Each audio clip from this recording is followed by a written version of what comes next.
নমস্কার সবাইকে, চলে এলাম নর্থ সিকিমের আরও একটা ভিডিও নিয়ে। আমরা গ্যাংটক থেকে আবার বেরোচ্ছিলাম আর কি নাথুলা পাস, ছাঙ্গুলিক আর বাবা মন্দির দেখতে। তো সকাল সকাল ব্রেকফাস্ট করে নিয়েছিলাম, কারণ সারাদিনে আবার কোথায় কি জুটবে তার কোনো ঠিক নেই। আর ওখানের দিকে না খাওয়া দাওয়া বাইরে করাটা একটু মুশকিলই ছিল। তারপরে আমরা নাথুলা পাস চলে গিয়েছিলাম। ওখানে ওয়েদার এতটাই খারাপ ছিল যে আমাদেরকে ওখানে বেশিক্ষণ থাকতে দেয়নি। স্নোফল হওয়ার কথা ছিল, স্নোফল হলে রাস্তা বন্ধ হয়ে যেত, সেই জন্য তাড়াতাড়ি আমরা ওখান থেকে বেরিয়ে পড়েছিলাম। তারপর আমরা গিয়েছিলাম বাবা মন্দিরে। ছাঙ্গুলেকে আমরা দেখতে পাইনি, কারণ স্নোফল শুরু হয়ে গিয়েছিল।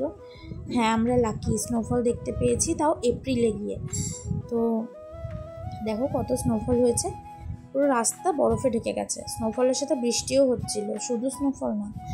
তারপর আমরা একটু নেমেছিলাম গাড়ি থেকে, অনেকটাই মজা করলাম সবাই মিলে। তারপরে আমরা হোটেলে চলে এলাম।